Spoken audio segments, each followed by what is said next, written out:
Welcome to new TV Telugu. ఇప్పుడు Telangana top 10 చూద్దాం.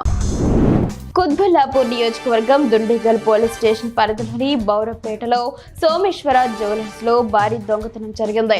షాపుకు ఆనుకొని ఉన్న షట్టర్ రూమ్ లో అద్దెకు వచ్చామని నమ్మించి దొంగలు గోడకు కన్నం పెట్టి షాపులో ఉన్న దాదాపు 18 కిలోల వెండి వస్తువులు అపహరించుకుపోయారు. ఉదయం షాపు యజమాని గోడ పగలగొట్టి ఉండటాన్ని, వెండి కనిపించకుండా పోవడాన్ని గమనించి పోలీసులకు ఫిర్యాదు చేశారు. నల్గొండ మండలంలోని కొత్తపల్లి నుంచి అనంతరం వెళ్లే ప్రధాన రహదారిపై ముత్యాలమ్మ చెరువు దగ్గర నిర్మించిన కల్వట్టు మూలం మలుపు వద్ద ప్రమాదకరంగా మారింది. తరచూ ప్రమాదాలు జరుగుతున్నాయని గ్రామస్తులు తెలిపారు. అధికారులు స్పందించి చెట్ల కొమ్మలను తొలగించి సైడ్ వాల్స్ నిర్మించి సూచిక బోర్డులు ఏర్పాటు చేయాలని ప్రజలు, ప్రయాణికులు కోరుతున్నారు. సంగారెడ్డి పట్టణం పోతిరెడ్డిపల్లి చౌరస్తాలోని కేతకి సంగమేశ్వర స్వామి మందిరంలో ఆరుద్ర నక్షత్ర వేడుకలు ఘనంగా జరిగాయి. ఈ సందర్భంగా శివలింగానికి మహాన్యాస పూర్వక రుద్రాభిషేకం నిర్వహించారు. అర్చకులు పండ్ల రసాలు, భస్మం, పువ్వులతో ప్రత్యేక అభిషేకాలు చేశారు. అనంతరం ఆలయ ఆవరణలో అన్నదాన కార్యక్రమం కూడా జరిగింది.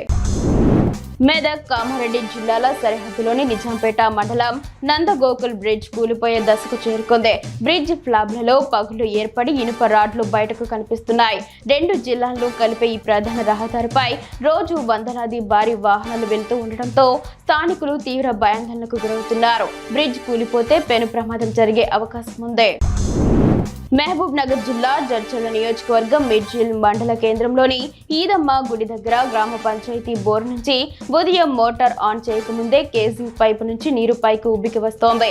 ఇటీవల కురిసిన భారీ వర్షాలకు భూగర్భ జలాలు పెరగడమే దీనికి కారణమని ఏటా ఇలాగే జరుగుతుందని గ్రామస్తులు తెలిపారు. ఈ దృశ్యం రోడ్డు గుండా ప్రయాణించే వాహనదారులు, ప్రజలను ఆశ్చర్యానికి గురి చేస్తోంది. జూబ్లీ హిల్స్ ఉప ఎన్నికల ప్రచారం వేడెక్కుతోంది. మాజీ మంత్రి ఎమ్మెల్యే టి హరీష్ రావు మాట్లాడుతూ ఎన్నికల ముందు పోలీసులు రౌడీలపైనే బైండ్ ఓవర్ చర్యలు చేపడతారని, శాంతి భద్రతలకు భంగం కలిగించే వారిపై ఈ చర్యలు ఉంటాయని అన్నారు. జూబ్లీ హిల్స్ ఉప ఎన్నిక లేడీ వర్సెస్ రౌడీగా మారిందని, ప్రజలు మహిళా గౌరవం వైపే నిలుస్తారని ఆయన విశ్వాసం వ్యక్తం చేశారు. హరీష్ రావు వ్యాఖ్యలతో రాజకీయ వర్గాల్లో కొత్త చర్చ మొదలైంది. సిరిసిల్ల నియోజకవర్గ అభివృద్ధి కోసం కేటాయించిన 10 కోట్ల నిధుల్లో భాగంగా లక్ష్మీపూర్ వాటర్ ప్లాంట్ కు 2 లక్షల రూపాయలు మంజూరు అయ్యాయి. ఈ నిధులతో గ్రామంలో బోర్ వేసి మోటార్ బిగించారు. ఈ సందర్భంగా గ్రామస్తులు మంత్రి తుమ్మల నాగేశ్వరరావు, ప్రభుత్వ విప్ ఆది శ్రీనివాస్, నియోజకవర్గ ఇన్ఛార్జ్ కెకే మహేందర్ రెడ్డి, కాంగ్రెస్ అధ్యక్షుడు జలగం ప్రవీణ్ కుమార్ లకు కృతజ్ఞతలు తెలిపారు. యాదాద్రి భువనగిరి జిల్లా యాదాద్రి పుణ్యక్షేత్రానికి భక్తులు భారీగా తరలివచ్చారు. మరియు కార్తీక మాసం కావడంతో ఆలయ ప్రాంగణాలు భక్తులతో కిక్కిరిసిపోయాయి. స్వామివారి ఉచిత దర్శనానికి సుమారు 4 గంటలు, ప్రత్యేక ప్రవేశ దర్శనానికి సుమారు 2 గంటల సమయం పడుతుందని ఆలయ అధికారులు తెలిపారు. స్వామివారి దర్శనం కోసం భక్తులు క్యూ లైన్లో బారులు తీరారు. స్కూల్ గేమ్స్ ఫెడరేషన్ జిల్లా కార్యదర్శి శ్రీనివాసరావు తెలిపిన వివరాల ప్రకారం సంగారెడ్డిలోని డాక్టర్ బిఆర్ అంబేద్కర్ మైదానంలో ఈ నెల 11, 12 తేదీల్లో జిల్లా స్థాయి ఖోఖో సెలక్షన్స్ నిర్వహించనున్నారు.